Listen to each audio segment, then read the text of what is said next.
Ali bin Abi Thalib mengajarkan doa dari Nabi SAW setelah kemudian tahajud, setelah beristighfar kepada Allah. Lalu doa pertama yang disampaikan bukan doa permintaan lain-lain dulu, tahan dulu yang lainnya, tapi yang didahulukan yang ini. Ya Allah, amalan pasca tahajud. Awas hati-hati ya. Materi ini bukan hanya penting untuk sesuai amalan Nabi, tapi nanti ada beberapa keistimewaan ketika Anda bisa amalkan itu. Yuk kita mulai bahasan pertama. Istighfar. Memperbanyak istighfar. Kedua doa. Dan ketiga rehat sejenak. Jadi ada ahli surga yang punya kebiasaan di bumi. Ada ahli surga yang punya kebiasaan di bumi. Kalau Anda ingin lihat ahli surga spesial sedang ada di muka bumi, lihat orang yang rajin tahajud, yang pasca tahajud salah satunya dia perbanyak istighfar kepada Allah Subhanahu wa taala. Ini poin. Jadi, maaf, setelah selesai tahajud, Anda salam kanan, kiri, selesai kemudian witirnya, ada peluang nih amal lagi. Ya. Jangan langsung istirahat. Walaupun cuma satu kalimat. Jeda sebentar. Hadirkan ketenangan setelah ibadah. Syukuri itu semua. Setelah itu baru kemudian Anda kondisikan hati untuk bisa mendekat kepada Allah. Baru Anda ungkapkan kalimat Astaghfirullahaladzim. Astaghfirullahaladzim. Astaghfirullahaladzim. Alladzi la ilaha illa huwal hayyul qayyum wa atubu ilaih. Astaghfirullah. Astaghfirullah. Astaghfirullah. Nah, disinilah teman-teman dua hal bisa kita kerjakan. Sekarang kita bicara bagaimana cara beristighfar seperti diisyaratkan Al-Quran ini. Kita ambil bagian pertama. Satu. Awas hati-hati. Karena ini peluang diampuni dosa cukup besar di sini. Dan seketika Allah yang mengampuni. Seketika Allah langsung yang mengampuni. Jadi ada orang yang ketika istighfar di waktu sahar, seketika diampuni oleh Allah Subhanahu wa taala. Bagaimana caranya? Mari kita lihat. Jadi kalau Anda beristighfar, memohon ampun dari kesalahan atau dosa, jangan sekedar kalimat itu keluar di lisan. Hanya formalitas, ya Allah ampuni saya, ampuni saya. Setiap kalimat yang disampaikan dalam Al-Quran, ingat baik-baik, ataupun dalam hadis, itu selalu diistilahkan dengan zikir namanya. Zikir. Ingat baik-baik ya, setiap kalimat kebaikan yang diungkapkan di lisan, itu selalu diistilahkan oleh Quran dengan zikir. Misal, tadi yang astagfirullah, subhanallah, alhamdulillah, yang kita kerjakan ba'da salat, kita kan ba'da salat kita kerjakan astagfirullah, kan istighfar kan? Baik ya, di hadis Muslim, hadis 591. Ya, Nabi kemudian mengucapkan astagfirullah, astagfirullah, astagfirullah. Allahumma antas salam, minkas salam, tabarakta ya dzal jalali wal ikram. Di hadis Muslim hadis 593 kemudian mengatakan la ilaha illallah wahdahu la syarika lah, lahul mulku wa lahul hamdu wa huwa ala kulli syai'in qadir. Baru setelah itu subhanallah, alhamdulillah, Allahu akbar. Zikir ini disebut zikir di Quran. Di Quran surah keempat ayat 103. Paling kanan sebelah atas, agak sedikit ke tengah. Lihat kalimatnya. Fa idza qadaitumus sholata fadhkurullaha. Kalau Anda tuntas mengerjakan sholat, segeralah berzikir kepada Allah Subhanahu wa taala. Nah, apa itu zikir? Zikir itu bukan sekedar kalimat yang diungkapkan. Tapi zikir secara bahasa saja sudah mengandung arti sesuatu yang teringat. Sesuatu yang dirasakan. Ingat dan dirasakan. Di ketika Anda beristighfar, tadi ingat baik-baik, ingat kesalahan, dosa yang dilakukan, minta ampun atas kesalahan dan dosa yang dilakukan. Kalimatnya disebut dengan zikir. Zikir berarti ingat dan merasakan. Jadi begitu Anda mengatakan, ya Allah, astagfirullah, ampuni saya. Anda minta ampun, berarti ada dosa yang dikerjakan. Ingat dosa apa yang Anda lakukan sampai Anda mengatakan ampuni saya. Ini bukan cuma di lisan. Ini begitu Anda istighfar, itu enak Pak. Keheningan malam. Saat tidak banyak suara bising, dan Anda menyadari kesalahan Anda pada saat itu. Begitu air mata Anda jatuh, tumpah saat itu, kemudian kalimat yang Anda rasakan seketika ampunan dari Allah itu turun kepada Anda semua.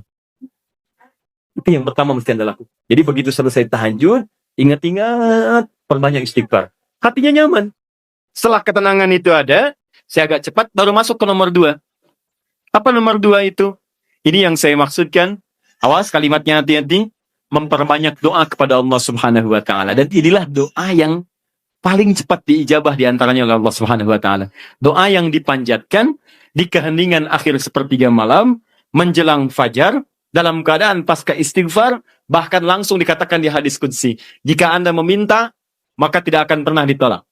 Siapa yang meminta, aku berikan. Siapa yang berdoa, aku kabulkan. Siapa yang istighfar, man istaghfara li ghafartu lah, aku ampuni semua dosa-dosanya. Aku ampuni semua dosa-dosanya. Anda bayangkan. Setelah itu, dosa diampuni, tenang aja, tinggal Anda memohon kepada Allah. Siapa yang meminta, aku berikan. Siapa yang berdoa, aku kabulkan. Itu janji Allah di hadis qudsi. Dan hadis qudsi ini diriwayatkan langsung oleh 30 orang sahabat senior di tabaqah pertama, tingkat pertamanya. Dia yang menerima dari Nabi itu hampir semua sahabat yang senior, 30 orang. Anda minta tuh, di kesempatan. Mungkin inilah waktu yang doa-doa Anda yang dulu itu mungkin belum terkabul. Anda diminta berada di waktu itu. Kalau sudah diberikan waktunya, Anda tidak minta. Anda butuh waktu apa lagi?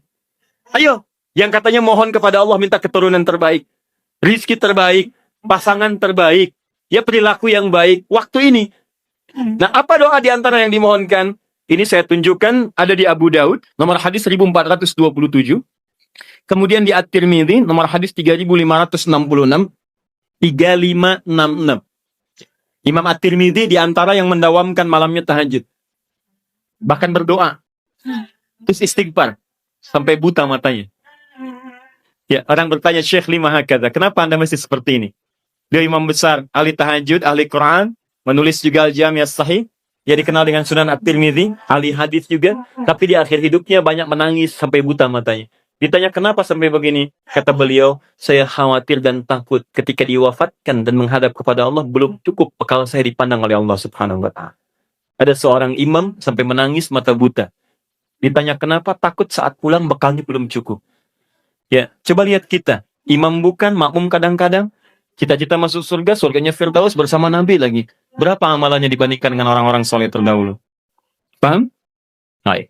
Kemudian ada juga di An-Nasa'i. Kalau At-Tirmidzi nama aslinya bukan At-Tirmidzi, nama aslinya Muhammad. Muhammad tinggal di Tirmidz, dikenal dengan At-Tirmidzi. Beliau hafal 500.000 hadis. Ya, dan hafalnya lancar sekali, ringan mengucapkan, lunak menyebutkan. Sampai kata Syekhul Islam Ibnu Qayyim Al-Jauziyah mengatakan, kalau dulu ada Nabi Daud bisa melunakkan besi dengan tangannya, maka ini Abu Daud bisa melunakkan hadis dengan lisannya. Baik, tadi At-Tirmidzi sudah. An-Nasa'i, nomor hadis 1747. 1747. Kemudian Ibnu Majah, An-Nasa'i ini muridnya juga Imam Asy-Syafi'i. Dia pernah belajar kepada Imam Asy-Syafi'i. Kemudian Ibnu Majah nomor hadis 1168. Semua hadis yang diriwayatkan oleh para imam ini sumbernya dari seorang sahabat, menantu Nabi sallallahu alaihi wasallam yang juga sering dibangunkan oleh Nabi sallallahu alaihi wasallam untuk menunaikan salat malamnya, yaitu sahabat Ali bin Abi Thalib radhiyallahu taala anhu. Apa di antara doanya? Allahumma inni a'udzu biridhaka. Ya, Ali bin Abi Thalib mengajarkan doa dari Nabi sallallahu alaihi wasallam setelah kemudian tahajud, setelah beristighfar kepada Allah, lalu doa pertama yang disampaikan bukan doa permintaan lain-lain dulu, tahan dulu yang lainnya. Tapi yang didahulukan yang ini. Ya Allah, Allahumma inni a'udzubika biridhaka min sakhatik. Ya Allah, saya berlindung kepadamu dengan mengharap ridhamu. Jauhkan saya. Ya Allah, jauhkan saya dari segala apa yang kau murkai. Di antara makna ridha, kalau sudah datang dari Allah, maka mengabulkan semua doa-doa yang dimohonkan. Ridha itu maknanya 3. Mengabulkan doa yang dimohonkan, mengampuni dosa yang pernah berlangsung dalam kehidupan, dan yang ketiga memberikan solusi dari semua persoalan yang Anda hadapi dalam kehidupan. Baik, teruskan. Wa bimu'atsatika min 'uqubatik.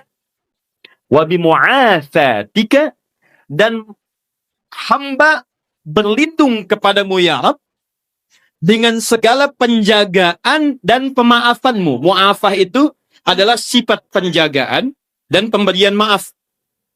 Anda dijaga oleh security, terjaga, nyaman Anda. Anak dijaga orang tua, nikmat, nyaman. Tapi apakah selamanya bersama security? Tidak. Selamanya bersama orang tua, mungkin terpisah. Kalau Anda titipkan diri Anda kepada Allah, maka siapa yang bisa mengganggu Anda dalam kehidupan? Maka Anda bermohon kepada Allah, ya Allah, tolong jaga hamba ya Allah. Dan kalau salah, tolong maafkan hamba. Dan yang lebih hamba mohonkan, tolong jaga hamba dari uqubatik, dari hukuman-hukuman. Nah, hukuman dunia dan siksa akhirat itu disebut dengan uqubah. Maka Anda bermohon kepada Allah, ya Allah, kalau ada perilaku saya yang tidak baik, yang bisa menghadirkan percepatan hukuman di dunia, mohon lindungi saya. Lindungi saya. Karena Anda tidak tahu sedang mengerjakan apa yang mungkin Allah murka dengan Anda. Dan kalau ada jalan kembali saya, yang berpotensi menghadirkan hukuman abadi di akhirat, mohon lindungi saya, jaga saya dan maafkan kesalahan saya. Karena kalau cuma dijaga nggak ada pemaafan, masuk juga ke situ. Tapi ketika Anda dimaafkan dari kesalahan-kesalahan Anda, dijaga oleh Allah ketika saat itu, maka nikmat yang Anda peroleh pada saat itu. Paham ya? Nah, maka ini kalimat setelah itu Anda puji Allah. La uhsi sana'an 'alaik. Ya Allah, saya tak mampu menghitung kebaikan, kemuliaan dan pujian darimu. Karena itu pujian yang disampaikan karena kebaikan berlimpah yang tak terukur, yang tidak terukur. Seakan-akan Anda katakan, ya Allah, Engkau sudah banyak berbuat baik kepada saya, ya Allah. Saya nggak bisa ngitung, ya Allah. Saya nggak bisa ngitung. Anta kama asnaita ala nafsik. Hitungannya sesuai dengan apa yang kau hitung saja. Saya tak mampu menghitung. Tapi mohon ya Allah, di balik segala kebaikan yang tak terhitung itu, saya minta kepadamu ya Allah, tolong jaga saya ya Allah dari segala hukumanmu, dan tolong ridhoi saya dan jaga saya ya Allah dari segala hal-hal yang mengundang murka-Mu. Itu yang paling indah. Maka sejak saat itu, insya Allah Anda akan dijaga dalam kehidupan harian Anda. Setelah itu silahkan bebas mau minta apa. Masalah dunia, ya Allah besok saya mau ujian ya Allah, mohon mudahkan ya Rabb. Yang ketiga, ingat setelah tadi istighfar, kemudian berdoa. Setelah itu rehat sejenak untuk persiapan subuh. Jadi begitu sudah istirahat sejenak, nanti begitu subuh segar kembali kita. Segar, enak, nyaman. Begitu Allahu Akbar, subuh sudah siap. Kalau wudu batal, perbaiki wudu. Kalau tidak, kita sudah dalam keadaan tenang. Boleh. Sandaran. Nah, itu sunnah. Ketika Anda melakukan itu karena petunjuk hadits, maka Anda dapat pahala. Paling enak. Tidur dapat pahala. Bayangkan. Sandaran dapat pahala. Itu paling indah. Nah, saya pernah lakukan ini, teman-teman sekalian. Itu waktu di pesantren tuh. Ya, malam ke masjid. Kalau ujian orang ke kelas, kadang-kadang dia ke kelas sampai larut malam, saya ke masjid. Bawa buku juga kita. Ya.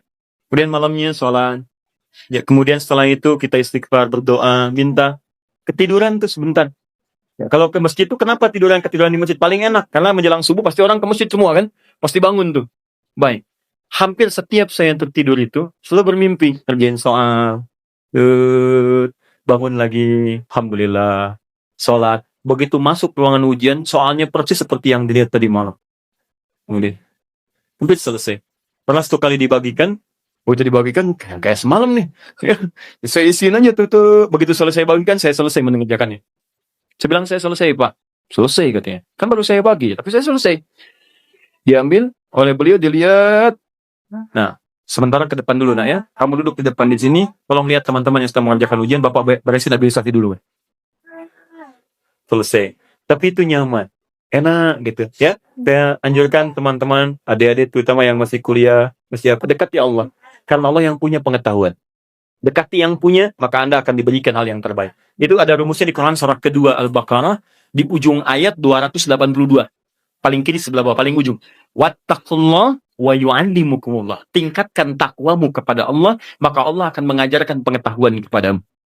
Apa di antara mana takwa itu? Tambah ibadahnya. Di antaranya tahajud. Makanya orang tahajud dibuka dengan kalimat takwa. Tadi Quran surah 51 ayat 15. Innal muttaqina fi jannatin wa uyun. Sebagian orang takwa tinggal di taman surga. Apa amalannya? Innahum kanu qabla dzalika muhsinin. Kanu qalilan minal laili ma yahja'un. Sedikit tidurnya, bangun malam.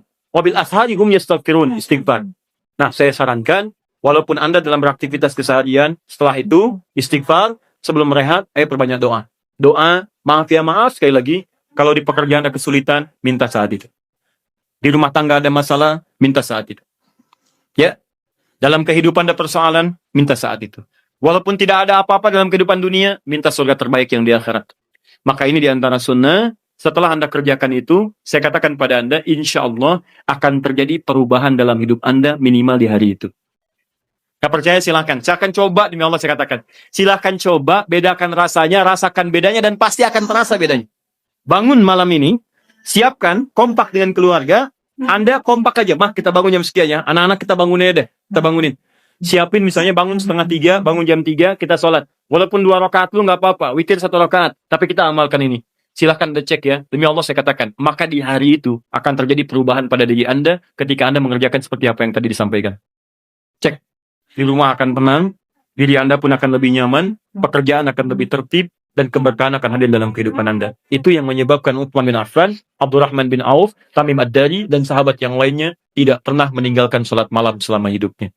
Bahkan tidak ada yang paling indah kecuali mereka berada di malam hari sampai menuntaskan tahajudnya dengan khatam Al-Quran. Dan puncaknya, Mu'afat juga berarti penjagaan dalam urusan dunia. Kalau Anda sedang rajin tahajud, maka Anda akan dijaga oleh Allah dari semua kemungkinan yang mengganggu Anda dalam kehidupan. Allah jadi pembela Anda.